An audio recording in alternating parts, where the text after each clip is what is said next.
Hello and welcome back to Parc Fermé Parlay with Kieran Downey, USA Grand Prix Predictions Edition. I mean, there's technically 3 USA GPs, but this is the actual USA GP. We're off to Austin, Texas, and it's a sprint weekend. We only have 3 sprints left, 2 after this weekend, and I'm excited.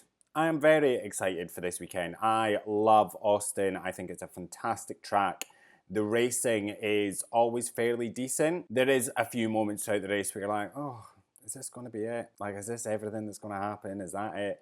And then it always kind of delivers in the end. I always really enjoy watching racing in Austin. I think it's, as I said, a brilliant track. And we've got sprint weekend, so it's a dose and a half of racing. But into our predictions, and our prediction for sprint pole, I've gone Max Verstappen. Max loves a sprint. He always does very well at sprints.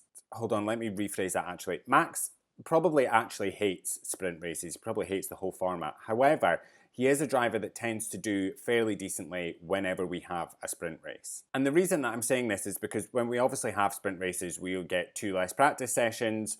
And with the 1 practice session, a lot of the drivers can find it a little bit more difficult to get the right setups and everything off the car because they're doing it at a time that's not comparative to everything else. They've got such a short window to do it within the 1 practice session, and Max never really seems to have that problem. He always comes out the bat pretty strong. So as I said, he always tends to go quite well at sprints. This is a track that Max really loves, and as I said, whilst the others sort of build up into a race weekend, like your Oscar Piastris, Max tends to be pretty decent from the get-go. So I'm going sprint pole Max Verstappen. Now for the sprint win, I've also gone Max Verstappen. I think that even if Max isn't on pole, maybe even if he isn't on the front row, those first couple of rows, if Max is there, he could win it. I think he's in with a pretty decent chance to win it. I see a world where Max Verstappen sends it down the inside into turn 1 and manages to take the lead of the race, and then that's it. He's won the sprint. But do you know, as I was just saying that, I got a flashback to Lando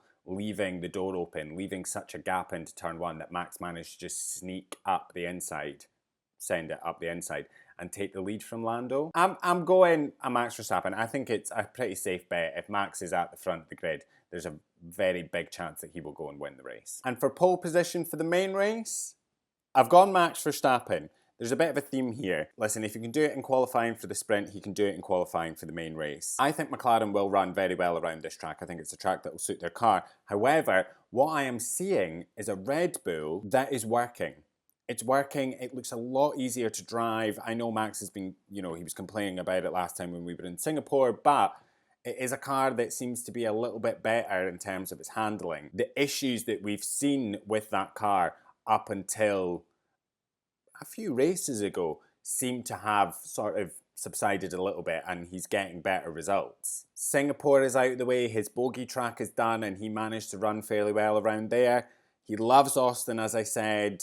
He's been pretty good in qualifying so far this year. I actually think he's back to being the driver with the most pole positions this year, and who would have thought that with the way McLaren were? Yeah, I think it's pretty solid that we could see Max on pole. Now for P3 in the race, I've gone Lando Norris. I think McLaren will run fairly well around here. It's a high downforce track which should suit that car. The temperatures are going to be a little bit higher. I think again we're getting a heat hazard declared, which also should benefit McLaren a little bit. They're usually pretty good on their tyre wear and keeping the temps in check. I think it'll be incredibly close between P3, P2. I do think that, and this will give it away who I've put as P2, but I do think that these 2 drivers will sort of fall over themselves fighting. It feels like there is a very significant vibe shift within the team, and I wouldn't say it's outright favoritism, but everything does sort of seeming to lean a little bit more towards Lando now, whereas previously it was sort of leaning a little bit towards Oscar. That being said, there is such noise in the media at the moment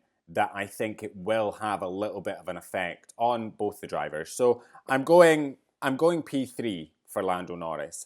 In P2, I've gone Oscar Piastri. And listen, I think that these 2 could be very easily interchangeable. There has been so much noise around both the drivers and the team and the team dynamics and the favoritism and everything like that that has been going on recently.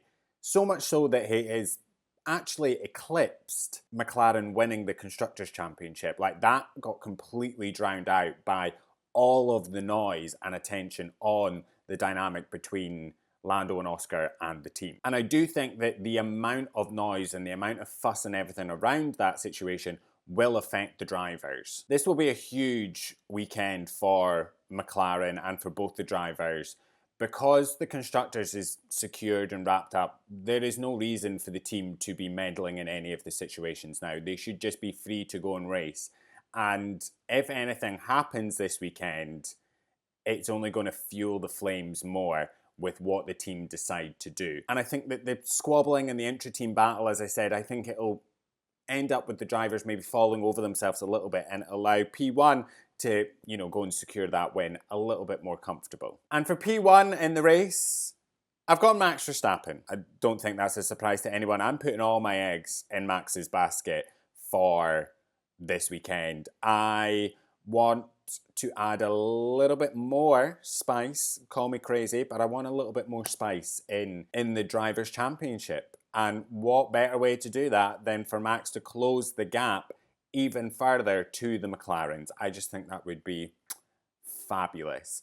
I am a little bit bored of talking about the McLaren drama. I would love to start talking about how Max could go and win this championship. That would be spicy. I would love to discuss that. And what are McLaren going to do? What are the drivers going to do to sort of hold Max back and all this kind of stuff? I would love nothing more than that. I want Max to go and win this race. I think he's in with a very good shot. As I said, that Red Bull seems to be working. Max is a brilliant driver. He's been qualifying great and he runs very well around Austin. So I'm thinking could be a Max Verstappen win. Now for my next three predictions, I'm going back to McLaren, and I think that the McLaren pit stop drama will continue. In the past 8 races, McLaren have only managed to do one race where both the drivers' pit stops were around or under 2 seconds. The other 7 have been incredibly slow, and it has usually affected the driver that pits second.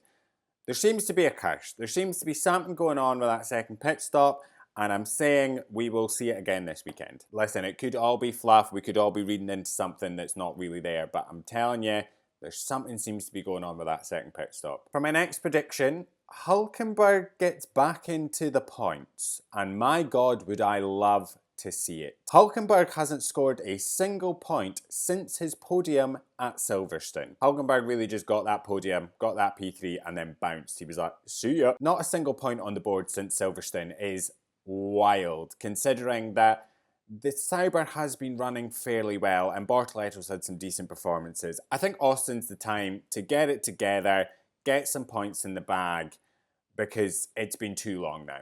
It's been too long now. I don't like it. I'm not enjoying it.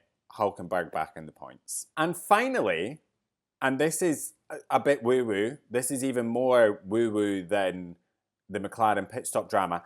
Kimi Antonelli has another good race, and this is going purely off something I've seen on Twitter, actually. This is a bit out there, so let's just all go on this journey together. Every race that F1 has gone to this year so far, that titanium dioxide, which is used in food colouring, every race that they've gone to where that substance is legal and permitted, Antonelli flies. He has a good race. His average finishing position in these races where that substance is legal is P5. Now there is an outlier to that, and it is Silverstone. He obviously DNF'd. He got crashed into it. I'm taking that one out of the equation. On the flip side of this, every race that they've gone to in a country where this substance is banned, he has finished outside the points, DNF'd, had a terrible race weekend. Guess where this titanium dioxide is permitted?